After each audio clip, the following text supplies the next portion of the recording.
અમદાવાદ શહેરમાં આજથી નારેડકો પ્રોપર્ટી ફેસ્ટિવલનું આયોજન કરાયું। National real estate development council Gujarat દ્વારા આ આયોજન કરવામાં આવ્યું। 3 દિવસીય પ્રોપર્ટી એક્ઝિબિશનમાં શહેરના 500થી વધુ residential, commercial, industrial, weekend homes અને પ્લોટેડ ડેવલપમેન્ટ રજૂ થશે।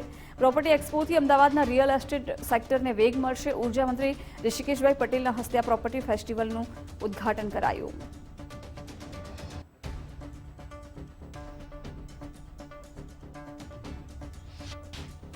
એક વિશ્વસનીયતાનું બ્રાન્ડિંગ પણ અહીંયા થાય છે કે નારેડકોના આ પ્રોપર્ટી શોમાં જેટલા પણ લોકો આવે, ઇન્ક્વાયરી જનરેટ થાય અને પછી એને કન્વર્ટ થાય, એ વખતે એને વિશ્વાસ રહે કે અહીંયા જે પણ કંઈ કહેવામાં આવશે, આ પ્રોપર્ટી શો દ્વારા જેટલા પણ લોકોએ ભાગ લીધો હોય ને એ સ્કીમોમાં અમે જો નોંધાવીશું તો એમાં જેટલું બોલાયેલું છે, કહેવામાં આવેલું છે, એમાં કોમ્પ્રોમાઇઝ નહીં થાય અને વિશ્વસનીયતા જળવાઈ રહે એવું એક બ્રાન્ડિંગ થાય છે। આ એક બહુ મોટો વિષય છે।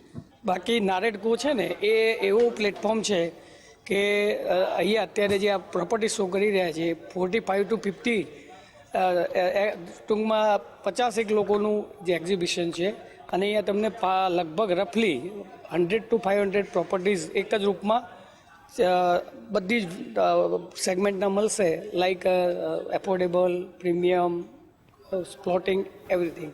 અને બીજું ખાસ ખાસિયત એ છે કે આ નવા કોમનવેલ્થના કારણે પ્રોપર્ટીમાં શોરિંગ થવાના બહુ ચાન્સીસ છે, એટલે right now is a very good time to investment. અમદાવાદની અંદર ઇન્ફ્રાસ્ટ્રક્ચરનું ડેવલપમેન્ટ માટે સરકારે અને સેન્ટ્રલ ગવર્મેન્ટે હમણાં હ્યુજ રકમો એના માટે એલોટ કરેલી છે।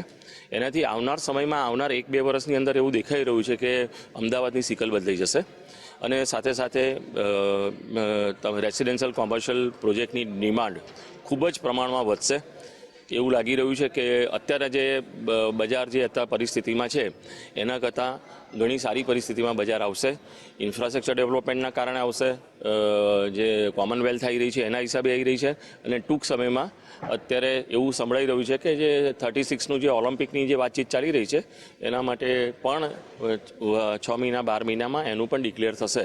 તો અમદાવાદ જેવો વિકાસ આખા ભારતમાં ક્યાંય નહીં થાય અને એનો સૌથી મોટો એડવાન્ટેજ એ થશે કે આખા દેશમાંથી જે ઘણા બીજા મોટા બિલ્ડર્સ છે એ અમદાવાદની અંદર એન્ટ્રી લેશે અને એમના આવવાથી ઘણો બધો અમદાવાદનો વિકાસ પણ થશે અને એમના કારણે કંઈક નવું શીખવા મળશે અને એ લોકોના જે સ્ટેક હોય છે, મોટા મોટા સ્ટેક, એ પ્રમાણે આપણા જે અહીંના જે બિલ્ડર્સ છે એ પણ એમનામાંથી ઘણું બધું શીખીને આપણા ગ્રોથને ઘણું પ્રમોટ કરશે એવું દેખાઈ રહ્યું છે।